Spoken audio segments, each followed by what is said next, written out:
कहानी शुरू होती है एक ऐसे घर से जहां रिश्ते साथ रहते हुए भी एक दूसरे से टकराते हैं और हर सदस्य के दिल में कोई ना कोई डर पल रहा है। सुबह की शुरुआत एक मामूली से मैसेज से होती है, लेकिन वही छोटा सा शक पूरे माहौल में खामोशी घोल देता है। पति के फोन पर आया एक नाम, एक सफाई, और फिर बात को वहीं दबा देने की कोशिश। लेकिन घर में दबाई गई बातें कभी खत्म नहीं होती, वो किसी न किसी मोड़ पर फूट ही पड़ती हैं। इसी घर में दो भाई हैं, अनुराग और उसका छोटा भाई, जिनके बीच प्यार भी है और सालों से जमा हुआ एक अनकहा दर्द भी। प्रोजेक्ट छीने जाने की शिकायत, कार्ड ब्लॉक होने की बेपसी और पिता के फैसलों के आगे दोनों भाइयों की लाचारी। छोटा भाई चीखना चाहता है कि उसकी मेहनत उसकी पहचान है, लेकिन बड़ा भाई पिता के खिलाफ जाने की हिम्मत नहीं जुटा पाता। यहाँ रिश्ते खून से जुड़े हैं, मगर फैसलों में इंसान कठपुतली बन चुका है। पिता का डर और कंट्रोल सब पर भारी है, और यही डर धीरे धीरे पूरे परिवार को जकड़ लेता है। इसी उथल-पुथल के बीच कहानी का असली भावनात्मक केंद्र सामने आता है। सूरज, एक ऐसा लड़का जिसका अतीत गलतियों से भरा रहा है, लेकिन आज वही सूरज खुद को बदल चुका है। पढ़ाई, मेहनत और आईएएस बनने का सपना उसकी जिंदगी का मकसद बन चुका है।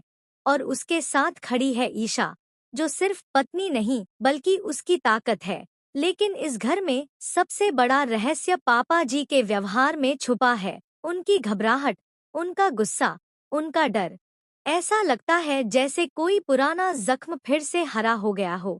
सूरज को महसूस होता है कि शायद उसकी पढ़ाई ने पापा जी को बीते हुए किसी दर्द की याद दिला दी है, और इसी डर में वह एक ऐसा फैसला ले लेता है जो किसी भी सपने देखने वाले इंसान के लिए सबसे मुश्किल होता है। वह ईशा से कहता है कि वह आईएएस बनने का वादा वापस लेना चाहता है। उसकी आवाज में बेबसी है, आंखों में माफी है, और दिल में सिर्फ एक ही चाहत कि उसके पिता को अब और तकलीफ न हो। लेकिन यही ईशा कहानी का सबसे मजबूत किरदार बनकर सामने आती है। वह टूटती नहीं, झुकती नहीं। उसकी आवाज में सख्ती है, लेकिन उस सख्ती के पीछे प्यार और भरोसे की गर्माहट है। वह कहती है कि ये सपना सिर्फ सूरज का नहीं है, ये पूरे परिवार का है, यहाँ तक कि पापा जी का भी। वो याद दिलाती है कि जिस बेटे से कभी किसी को उम्मीद नहीं थी, उसी बेटे को आईएएस की वर्दी में देखने का सपना पापा जी ने ही देखा था। और अब जब सूरज सही रास्ते पर चल पड़ा है, तो डर की वजह से उसे रोक देना सबसे बड़ी नाइंसाफी होगी। सूरज फिर भी टूट जाता है। वह कहता है कि जिस इंसान के लिए वह ये सब करना चाहता था, वही अगर नहीं चाहता तो फिर ये सपना क्यों?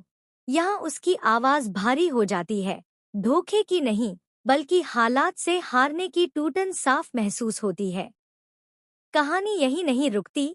ईशा एक ऐसा रास्ता निकालती है जो प्यार और समझदारी का मेल है।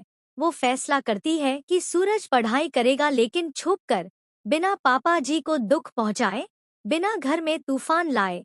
रात के अंधेरे में, धीमी आवाज में, एक छोटे से कमरे में, जहां सिर्फ किताबें, सपने और दो दिलों की धड़कनें हैं। ये छुपी हुई पढ़ाई सिर्फ पढ़ाई नहीं है, ये एक इम्तिहान है सूरज के इरादों का, भरोसे का और सब्र का। यहाँ हल्के पल भी हैं, हंसी भी है, छोटे छोटे मजाक भी हैं, जो इस भारी कहानी में सांस लेने की जगह देते हैं। लेकिन खतरा हर पल सिर पर मंडराता है, पकड़े जाने का डर, सच सामने आ जाने का डर। और फिर वो पल आता है जब सुबह की हलचल पूरे घर को हिला देती है। कमरे खाली हैं, सवाल उठ रहे हैं, फोन बज रहे हैं, और घर की दीवारें भी जैसे राज उगलने को तैयार हैं। और इसी बीच टकराव होता है ईशा और पापा जी के फैसले का।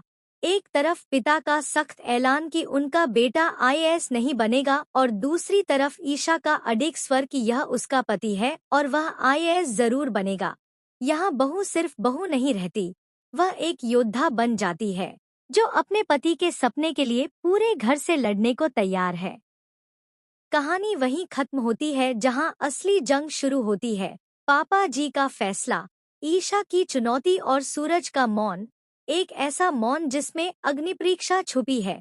सवाल यह नहीं कि सूरज आईएएस बनेगा या नहीं।